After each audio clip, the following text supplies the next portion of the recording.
विवेकानंद सांस्कृतिक युवा केंद्र का उद्घाटन करने के लिए पहुंचे हुए कर्नाटक प्रधानमंत्री नरेंद्र मोदी। कुछ और खबरों का रुख करेंगे। राजस्थान में पंचायत और निकाय चुनाव की तारीखों के नजदीक आने के चलते अब भारतीय जनता पार्टी ने अपनी चुनावी तैयारियों को निर्णायक चरण में पहुंचाना शुरू कर दिया है। पार्टी ने साफ संकेत दिए हैं कि इस बार स्थानीय निकायों और पंचायतों के चुनाव केवल स्थानीय मुद्दों तक सीमित नहीं रहेंगे, बल्कि राज्य सरकार के 2 वर्षों के कामकाज और विकास के दावों को आधार बनाकर जनता से जनादेश मांगा जाएगा।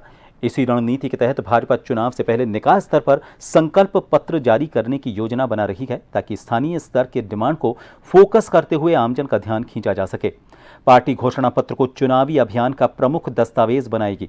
भाजपा मुख्यालय में निकाय और पंचायत चुनावों को लेकर अहम बैठक में यह निर्णय लिया गया।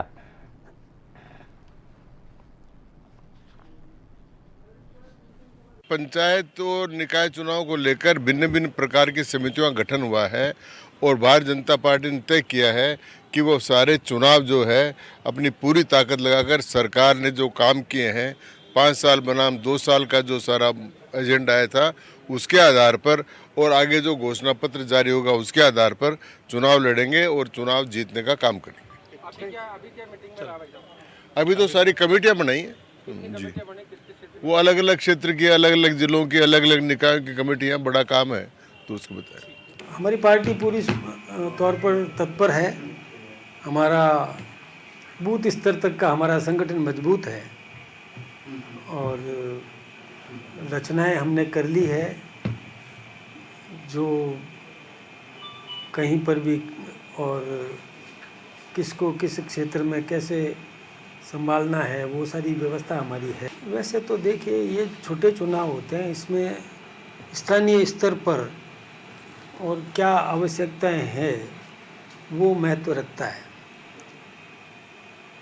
उस इलाके में कौन सी वहाँ की जनता चाहती है वो महत्व रखता है। फिर भी हम एक पूरा राजस्थान को लेकर के विकास का एक चित्र हम रखेंगे ही और हम आगामी इस कार्यकाल में उन नगर निकायों में, उन पंचायत समिति, जिला परिषद में क्या क्या करेंगे वो हम जनता के